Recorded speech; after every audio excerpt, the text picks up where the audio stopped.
핫쌤입니다. 이번에는 자료해석 문제 풀이에 필요한 통계 지식은 어느 정도인지 살펴보기로 했습니다. 여러분들이 자료해석 문제에서 만나는 지문은 90% 이상이 통계표죠. 그러면 통계 관련 지식으로 그 통계표를 읽어낼 수 있어야 합니다. 그렇다고 해서 깊이 있는 아주 넓은 통계 지식이냐, 그렇지 않고 여러분들이 중학교 2학년 때 이후에 공부했던 통계 관련 기초 개념을 필요로 합니다. 평균, 최빈수, 중위수, 편차, 분산, 이와 같은 5개 정도의 개념이죠. 자, 실제 이와 같은 5개 정도의 개념이 어떻게 문제 출제되는지 보기로 하겠습니다. 오늘 NC에서 뉴스를 검색했더니 마침 이 문제가 눈에 들어왔습니다. 펼쳐서 봤더니 아주 좋은 문제였습니다. 우리가 통계 기초 개념을 익히는데 딱 맞는 문제였습니다. 자, 표에서 평가 항목이라는 표현을 해줘야 되겠죠. 선택지 하나하나씩 보겠습니다. 선택지 1번 보겠습니다. 각 팀별 평균 점수를 도출했을 때 평균이 가장 높은 팀은 기획팀입니다. 자, 이것을 판단해야 되는데 여기서 여러분들이 먼저 이해할 것은 조건이 동일하다면 합이 크면 평균도 큽니다. 조건이 동일하다는 얘기는 분모값이 같다는 얘기입니다. 자, 표에서 평가 항목 4개, 부서 4개, 이럴 경우 합이 크면 평균도 큽니다. 자, 선택지 1번 평균을 묻고 있는데 평균을 구할 필요가 있느냐? 없습니다. 왜? 조건이 동일하기 때문에 합만 비교해주면 전체를 판단할 수 있는 거죠.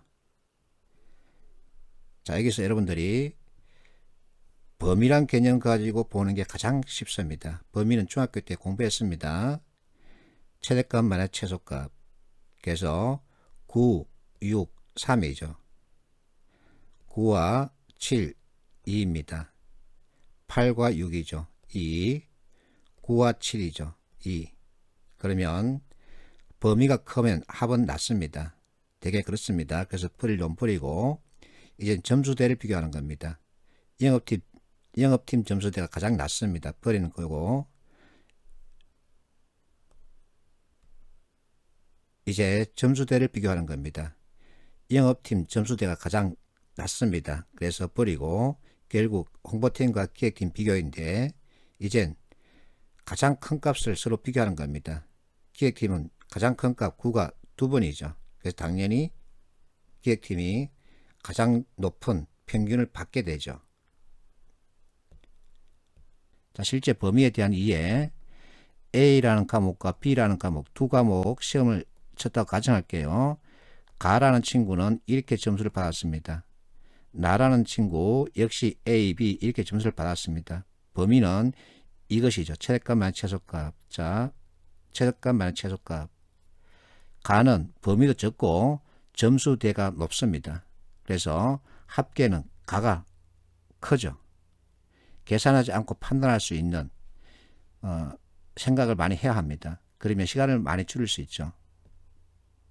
자, 실제 범위 개념 가지고 문제를 푸는 연습을 해보는 겁니다. 합계 점수로 등수를 가르겠답니다. 범위가 크면 일단 버립니다. 자, 범위가 작은 게 있습니다. 범위가 가장 적지만 낮은 점수대의 위치에 있습니다. 그래서 과감하게 버립니다. 이제 둘 남았는데 D의 범위값과 E의 범위값 비교하면 E가 범위값이 더 적죠. 점수대에 비교해도 역시 유리합니다. 그래서 E가 윈 성자가 되는 거죠. 범위 개념을 활용하면 계산하지 않고 정확하게 판단할 수 있습니다. 그러면 시간을 그만큼 줄일 수 있죠. 자, 선택지 2번 각 항목별로 계산했을 때 B 항목과 D 항목의 분산과 표준 편차는 동일하다. 이 계산 공식에 따라서 계산해서 판단해야 되는데 그럴 이유 없습니다. 자, B 항목과 D 항목 데이터를 비교하는 겁니다. 88, 88, 77, 99네요. 데이터가 같기 때문에 계산하지 않아도 바로 판단할 수 있죠. 동일합니다. 데이터가 다르면 계산을 해서 판단해야 되겠죠. 그러나 데이터가 동일하기 때문에 계산할 이유가 없습니다. 선택지 3번 팀 항목과 무관하게 전체 평균 점수를 도출한다. 그 값은 중위값보다 크다. 자, 여기서 중위수가 나오는데 중위수는 나열을 했을 때 순서로 열을 세웠을 때 중간에 해당되는 값을 중위수라 그럽니다. 자, 이 전체 표에서 평균을 잡습니다. 값평균이죠. 내가 임의로 잡습니다. 8이라는 숫자가 가장 많습니다. 그러면 중위수부터 판단하면은 자, 최소값이 6이고 최대값이 9입니다. 여기에 나열하면은 어쨌든 8이 중위수에 해당되겠죠. 중위수는 8입니다. 그럼 이제 평균인데 평균을 구하기 위해서는 역시 합계를 내서 나눠야 하는데 그러지 말고 값평균에서 값을 비교하는 겁니다. 자, 평균 8로 잡았습니다. 9 비교하면 플러스 1이죠. 마이너스 1입니다. 마이너스 1, 마이너스 2. 그래서 제로섬이죠. 버리고 마이너스 1, 제로, 플러스 1이죠. 역시 제로섬입니다. 버리고 마이너스 2, 마이너스 1, 플러스 2죠. 그래서 버리고 자, 플러스 1, 제로, 마이너스 1, 제로섬이죠. 버리고 그러면 마이너스 2와 마이너스 2 두 개 남죠. 전체 평균은 8보다는 적어야 합니다. 차이값을 비교했더니 마이너스 4가 생겼습니다. 그래서 그 값은 중위수보다 크다 그러면 안 되죠. 적어야 하죠. 틀렸습니다. 그래서 자꾸만 내가 계산하지 말고 차이값 가지고 판단하라고 얘기하는 거죠. 차세대 축구 유망주들 황희찬, 이승우가 있습니다. 이 두 선수를 역량 크기 비교하는 겁니다. 자, 88, 99, 99, 78, 마이너스 1이죠. 99, 89, 마이너스 1, 87, 플러스 1이죠. 98, 플러스 1. 그럼 합계는 같은 거죠. 습관적으로 합계를 내려고 하는데 이제 그 플러스에서 벗어나야 합니다. 그래서 가릴 수 없죠. 선택지 4번 각 팀별로 계산했을 때 분산이 가장 높게 나타나는 팀 재무팀이다. 자, 이걸 판단하기 위해서는 주어진 공식대로 계산해야 하는데 우리는 그렇게 계산할 시간이 없습니다. 자, 통계표를 해석할 때 제일 먼저 집중도를 따집니다. 정규분포에서 어디에 가장 많이 몰려있나 이걸 보는 건데 평균, 최빈수, 중위수 이거 가지고 보는 거죠. 이번에는 흩어진 정도입니다. 흩어짐이라 그러죠. 흩어짐 정도를 볼 때는 범위, 분산, 표준편차 이와 같은 것으로 봅니다. 자, 흩어짐 정도 이렇게 조사 결과표를 얻었을 때 평균에서 얼마큼 흩어져 있나 이와 같은 분석에 활용되는 개념이 범위죠. 범위부터 시작되는 겁니다. 그래서 이 표 범위가 크면 분산이 크게 나타나는 거죠. 흩어짐이 크게 나타난다 그 얘기입니다. 앞에서 했습니다. 범위가 가장 큰 팀은 재무팀이었죠. 9와 6이니까 3이죠. 그래서 옳은 진술입니다. 이처럼 계산하지 않고 판단할 수 있어야 합니다. 그러면 시간을 줄이고 정답률도 높일 수 있는 거죠. 선택지 5번 D 항목에 2배의 가중치를 부여하는 경우 D에다가 2를 곱하라는 얘기입니다. 합산 점수 가장 높은 팀을 찾으라는 거죠.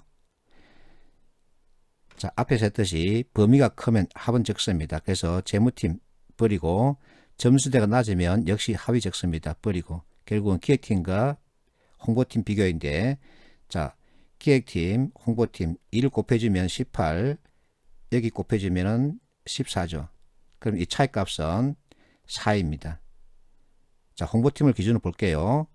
7과 8을 비교하면 마이너스 1, 8과 9를 비교하면 마이너스 1, 8과 9를 비교하면 마이너스 1이죠. 그래서 마이너스 합계는 3입니다. 플러스 1이 되죠. 따라서 홍보팀이 1점 차이로 큽니다. 이렇게 하면 계산하지 않고 바로 판단할 수 있죠. 자, 이 문제 정답지입니다. 이와 같은 많은 계산 해야 되겠죠. 그러나 하면 죽습니다. 자, 실제 NCS 예시 문제입니다. 어떤 형태로 출제되는지 볼 수 있죠. 이와 같은 데이터를 주고서 선택지 진수를 판단하는 겁니다. 1번 편차의 합은 항상 제로죠. 공부했습니다. 이렇게 평균 편차 분산을 구하면 표준 편차를 구할 수 있죠. 고등학교 때 여러분들이 열심히 암기했습니다. 별량이 평균보다 크면 편차는 양수이고 적으면 음수이다. 편차에 대한 정의 설명이죠. 3번 분산은 어떻고 정의 이것을 이용하여 표준 편차를 구한다. 역시 고등학교 때 여러분들 열심히 암기했습니다. 답은 4번 평균 편차와 표준 편차의 활용도에 대한 이해를 묻고 있습니다. 표준 편차를 더 많이 사용합니다. 수학의 정석에도 나와 있습니다. 이것은 암기를 요하죠. 이 정도 문제로 출제됩니다. 자, 그래서 통계 관련 기초 지식에 대한 이해 꼭 필요합니다. 개념적 이해죠. 평균과 최빈값, 중위값, 분산, 편차에 대한 개념 이해 꼭 필요합니다. 이 정도만 익히면 통계 자료는 충분히 해석할 수 있습니다. 통계표는 이와 같은 개념 가지고 해석하라는 얘기입니다. 그래서 자꾸만 내가 이론을 강조하죠. 그렇다고 해서 깊이 있거나 아주 방대한 이론이 아니라 기초 개념 이해입니다. 기초 개념을 이해해주면 풀이율과 정답률을 높일 수 있죠. 그러면 내가 원하는 점수도 만들 수 있습니다. 화이팅 하십시오.